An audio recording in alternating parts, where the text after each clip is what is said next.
সনাতন জাগরণ মঞ্চের মুখপাত্র চিন্ময় কৃষ্ণ দাসকে কারাগারে পাঠানোর সময় তার সমর্থকদের সঙ্গে পুলিশের সংঘর্ষের সময় আদালতের সহকারী পাবলিক প্রসিকিউটর সাইফুল ইসলাম আলিফ নিহত হন। এমন ঘটনার পর সোশ্যাল মিডিয়ায় ব্যাপক সমালোচনার সৃষ্টি হয়। অনেকেই এ নিয়ে ক্ষোভ জানিয়ে পোস্টও দিচ্ছেন। এমন অবস্থায় দেশবাসীর প্রতি জরুরি বার্তা দিয়েছেন বৈষম্য বিরোধী ছাত্র আন্দোলনের আহ্বায়ক হাসনাত আব্দুল্লাহ।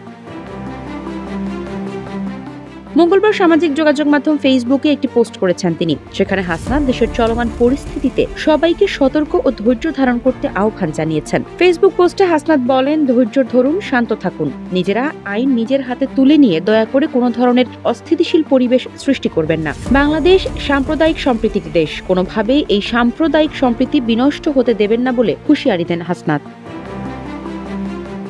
5 আগস্টের পর থেকেই একটি মহল উদ্দেশ্য প্রণোদিত হয়ে দেশে অরাজকতা সৃষ্টির জন্য ক্রমাগত চক্রান্ত করে যাচ্ছে এমন দাবি করে হাসনাত লেখেন, নিজেরা কোন্দলে জড়িয়ে কুচক্রী এই মহলের হীন ষড়যন্ত্র বাস্তবায়নের পথ তৈরি করে দেওয়া যাবে না। চট্টগ্রামে অ্যাডভোকেট সাইফুলের হত্যাকারীদের দ্রুত গ্রেপ্তারের দাবি জানিয়ে তিনি বলেন, এই হত্যার বিচার নিশ্চিত করতে হবে। কোনো নির্দিষ্ট সংগঠন এই হত্যাকাণ্ডে জড়িত থাকলে সে সংগঠনের বিরুদ্ধেও ব্যবস্থা নিশ্চিত করতে হবে। আবারও তিনি সবাইকে শান্ত, সতর্ক ও ধৈর্য ধারণের আহ্বান জানান।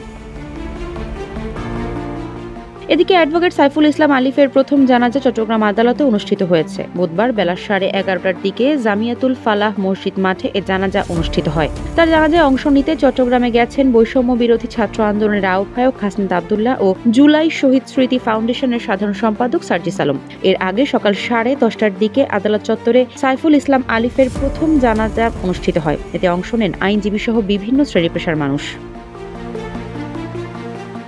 অন্যদিকে চট্টগ্রামে আইনজীবী হত্যার ঘটনার পর চট্টগ্রামের রাতভর অভিযান চালিয়ে 27 জনকে আটক করেছে যৌথ বাহিনী। এ ঘটনায় নগরের কোতোয়ালি থানায় 2টি মামলা দায়েরের প্রক্রিয়া চলছে বলে জানিয়েছে পুলিশ। চট্টগ্রাম মহানগর পুলিশের অতিরিক্ত উপকমিশনার কাজী তারেক আজিজ জানান, নগরীর কোতোয়ালির বিভিন্ন এলাকায় অভিযান চালিয়ে 27 জন সন্দেহভাজনকে আটক করেছে আইন শৃঙ্খলা বাহিনী। পুলিশ এখন তাদের পরিচয় যাচাই করছে।